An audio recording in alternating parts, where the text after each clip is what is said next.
एक बार एक राजा जो था उसने अपने मंत्रियों को बुलाया, 3 मंत्री को बुलाया और उन मंत्रियों से कहा, बोले एक काम करो, उन्हें 3 थैले दिए, कहा इन तीनों थैलों को ले जाओ और जाकर के बाग से फल तोड़ करके लाओ, थैला भर करके लाना, खाली नहीं लाना, भर के लाना।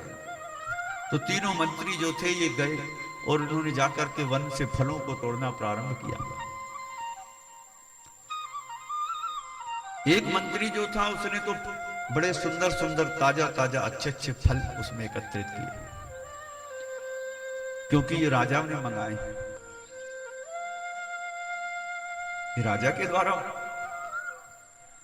आदेश हुआ।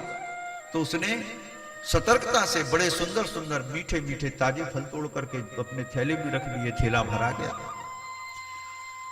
दूसरा जो था उसने विचार किया कि राजा ने मंगाए हैं तो कौन सा पूरा थैला खोल करके देखेगा, तो क्या करो, अगर खोल के देखा भी थैला तो क्या करो कि नीचे जो है उसने सब सड़े गले फल रख दिए, ज्यादा परिश्रम नहीं किया, जैसे मिले वैसे तोड़े, नीचे उसने सड़े गले रख दिए, ऊपर थोड़े बहुत कुछ अच्छे फल रख दिए कि यदि देखा भी राजा ने तो ऊपर से देख लेगा तो ठीक है। लेकिन तीसरा जो था उसके मन में तो ये विचार आ गया कि कौन राजा को इतनी फुर्सत धरी है कि वो इस थैले को खोल के देखे, वो तो राजा है, मन आ गया कह दिया, तो ठीक है काम करो। तो उसने पूरी थैली जो थी वो सड़े गले फलों से भर ली कि राजा खोल के तो देखेगा क्या।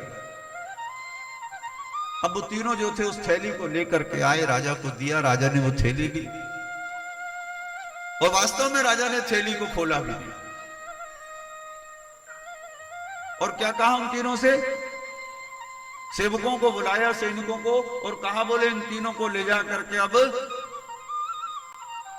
1 महीने के लिए इन्हें कारागार में डाल दिया जाए और इन्हें खाने पीने के लिए कुछ नहीं दिया जाए, बस ये जो थैली इनके पास रखी फलों की, बस यही इनके पास रहे, बाकी कुछ नहीं देना, भोजन नहीं देना इनको। अब वो तीनों घबरा गए, 1 महीने की सजा हो गई, कारागार जेल में डाल दिया गया। तीनों के हाथ में सिर्फ वो थैले थे, तीनों कारागार में बंद हैं। तो जब तीनों कारागार में बंद हैं तो जिसने अच्छे फल लेकर के आया था, जिसने स्वादिष्ट और ताजे फल लेकर के आया था, जिसकी थैली में थे, तो उसने तो उन फलों को खा करके बड़े आराम से 1 महीने बिता दिए,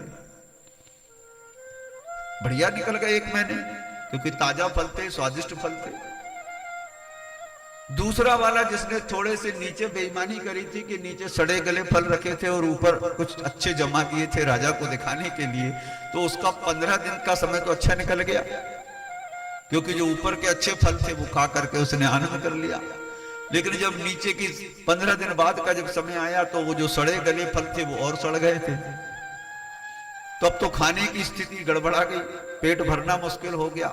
तो 15 दिन तो वो जीवित रहा, उसके बाद स्थिति ये बनी कि 2-4 दिन और जीवित रहा, क्योंकि अब खाने को कुछ मिला नहीं, तो उसने प्राण छोड़ दिए, मर गया।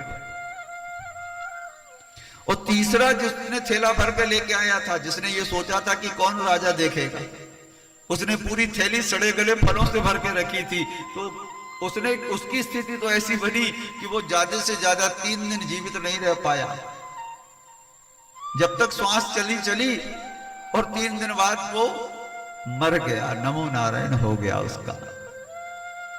वो 2 से 3 दिन भी जीवित नहीं रहा और मर गया। तो ये कथा हमें क्या सिखाती है कि वो राजा कौन है, वो राजा है परमात्मा, उस ईश्वर का ही नाम राजा है। और उसने हमें एक थैली दी है, वो थैली कौन सी है, वो कर्मों की थैली है। तो जो इसमें अच्छे कर्म के फल एकत्रित करेगा उसके जीवन में कभी दुख नहीं आएगा, वो लंबी आयु जिएगा और उसके जीवन में आनंद बना रहेगा। जिसकी थैली में अच्छे फल होंगे, कर्म क्या है, फल क्या है, ये कर्म है हमारे। तो अच्छे कर्म का थैला जो भरा है तो जीवन में दुख नहीं आएगा, आनंद से समय निकल जाएगा। और दूसरा जो थैला है, यदि किसी ने अच्छे और बुरे दोनों पे विचार करके काम किया तो चिंता नहीं है, वो भी थोड़ी देर जी लेगा, कुछ समय उसे भी जीवन में सुख दुख दोनों मिल जाएंगे। सड़े गले फल भी उसके जीवन में कर्म है, तो अच्छे भी तो हैं, तो कुछ दुख और कुछ सुख के साथ वो जीवन बिता लेगा। परंतु जो तीसरा वाला है, जिसने पूरे ही सड़े फलों से इस थैली को भर दिया, अर्थात जिसने जीवन में सत्कर्म की पूंजी कमाई ही नहीं और सिर्फ पाप ही पाप के कर्म जीवन में किए, तो उसका जीवन ज्यादा समय आनंद से नहीं बीत सकता। ये कर्मों की थैली है हमारे पास, इसलिए कर्म पे विचार करना अनिवार्य है। ये सत्संग, ये कथा हमें कर्म को सुधारने का ही ज्ञान देती है।